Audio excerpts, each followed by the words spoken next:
It's 3:14 in the morning. Your eyes snap open in the dark, and you're not groggy, you're wired. Heart going a little too fast, brain suddenly loud.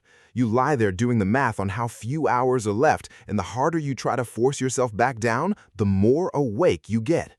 And here's the part that'll surprise you. It's happening at almost the exact same time every night.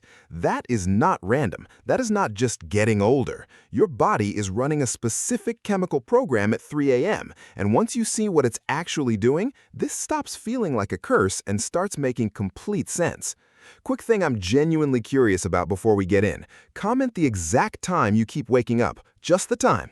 I ask because I see the same numbers over and over in these comments, clustered in one eerie little window, and I don't think that's a coincidence. I think it's the pattern. And if you'd rather have your body explained than scolded, subscribe. That's the whole channel. Okay, here's what's happening at 3 a.m.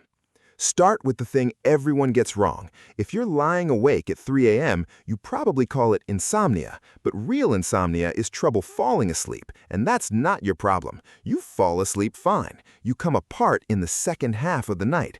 That's a completely different issue with a completely different cause, and lumping them together is why nothing you've tried has worked.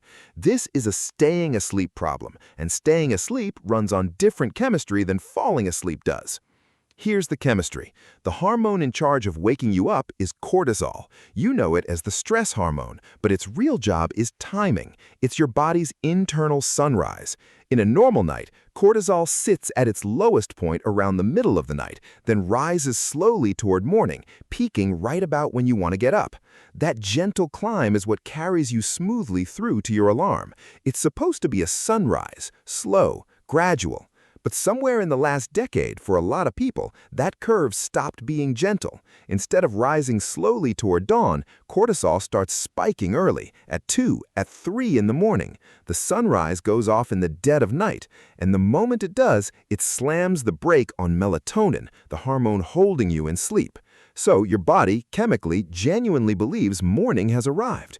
You're not failing to sleep, you've been woken on purpose by your own alarm system set to the wrong time.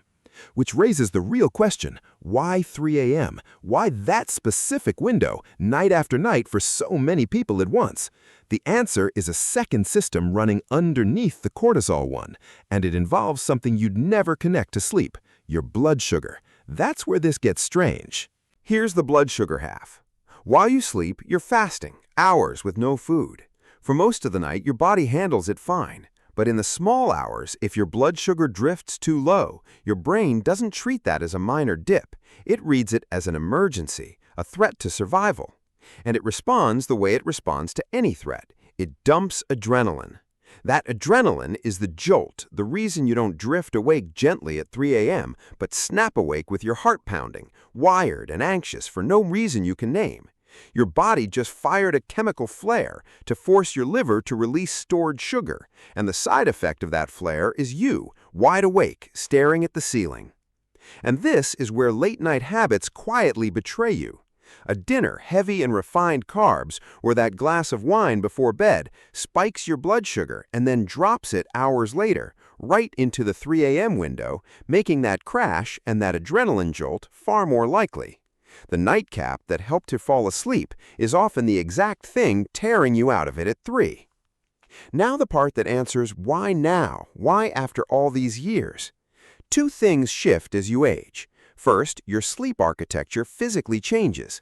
After about 50, you spend less time in the deep, heavy, slow wave sleep of early night, and more of your night in lighter, more fragile stages. The same cortisol blip that a 30-year-old would sleep straight through now lands in light sleep and pulls you all the way out. Second, for women, the drop in progesterone through perimenopause and menopause removes one of the body's natural sedatives and makes the whole system more sensitive to cortisol. Same alarm, thinner walls.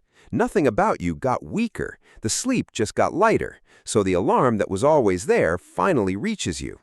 So, put it together. It's not insomnia, it's a second half of the night problem. Cortisol, your internal sunrise, is firing hours too early and cutting your melatonin. A blood sugar dip trips an adrenaline alarm that jolts you awake, and a lighter, more fragile sleep structure means you feel every bit of it now in a way you didn't at 30. 3 systems, 1 eerie 3 a.m. wake-up. Not a character flaw, not just aging, a chemical timing glitch you can finally name. One honest note, this is general education, not medical advice, and persistent sleep trouble is worth a real conversation with your doctor, especially if you wake gasping or short of breath, which points to something separate. But for the ordinary, maddening 3 a.m. snap awake, now you know who set the alarm. So tonight, if your eyes fly open in the dark and your heart's racing before your thoughts even start, check the clock. And if you'd rather understand your body than fight it, subscribe. Next time, why your energy crashes at 2 p.m. and why it's the same system running in reverse.